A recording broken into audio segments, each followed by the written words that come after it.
मराठी बालभारती इयत्ता चौथी धडा 6वा मायेची पाखर.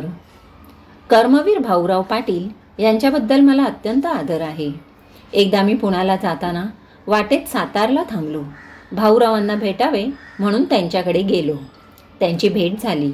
मला खूप समाधान वाटले. सर्वजण भाऊरावांना अण्णा म्हणत असत. अण्णांनी मला संस्था दाखवण्यासाठी नेले. संस्था पाहून झाली. अंधार पडला. रात्र झाली. आता इथंच मुक्काम करा, अण्णांनी मला आग्रह केला. अण्णांचा तो आग्रह नाही कसे म्हणायचे. राहिलो झाले तिथे. मी संस्थेचा परिसर पाहत निघालो. संस्थेच्या आवारात एक मोठे वडाचे झाड होते. आजूबाजूलाही गर्द झाडी होती. थंडीचे दिवस होते. कडाक्याची थंडी पडली होती. मुले पत्र्याच्या खोल्यातून राहत होती. पत्र्यांनी बनवलेल्या अशाच एका खोलीत अण्णा बसलेले होते.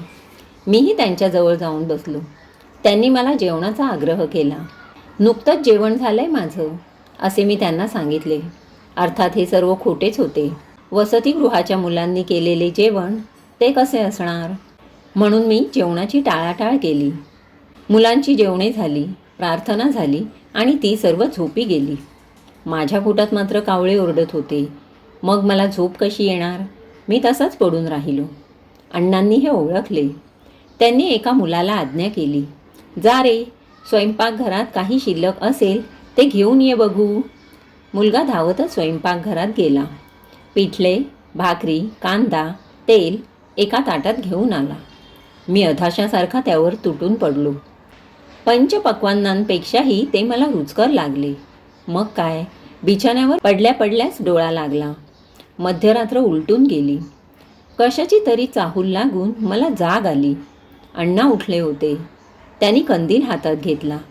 प्रत्येक मुलाला झोप लागली की नाही, त्याच्या अंगावर पांघरूण आहे की नाही, ते अण्णा पाहू लागले. त्यांनी पाहिले की एक मुलगा थंडीने कुडकुडत आहे. अण्णा त्याच्याजवळ गेले. त्यांनी त्याला आपल्या दोन्ही हातांनी अलगद उचलले. स्वतःच्या बिछाण्यावर आणून झोपवले. स्वतःची कांबळी त्याच्या अंगावर घातली. त्याला अगदी आपल्या पोटाशी धरले. त्या उभेत तो मुलगा गाढ झोपी गेला. त्या मुलांपैकी कितीतरी जणांना आई नव्हती, कितीतरी जणांना वडील नव्हते, पण अण्णांनी त्यांच्यावर पित्याच्या प्रेमाचा आणि मातेच्या मायेचा वर्षाव केला होता. अशी होती अण्णांच्या मायेची पाखर. हे सर्व मी उघड्या डोळ्यांनी पाहिले.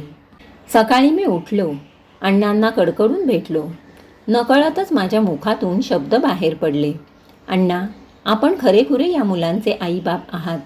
या मुलांचेच नव्हे तर या महाराष्ट्रातील गोरगरिबांच्या मुलांचे आपण पालक आहात. आपणास उदंड आयुष्य मिळो. अण्णा आयुष्यभर गोरगरिबांच्या मुलामुलींच्या शिक्षणासाठी झटत राहिले. रयत शिक्षण संस्थेच्या माध्यमातून महाराष्ट्रभर शाळा सुरू केल्या. उच्च शिक्षणासाठी महाविद्यालये सुरू केली. शैक्षणिक क्षेत्रातील त्यांच्या उत्तुंग कार्यामुळे त्यांना सर्वजण कर्मवीर म्हणून ओळखतात. पा. जी. पाटील.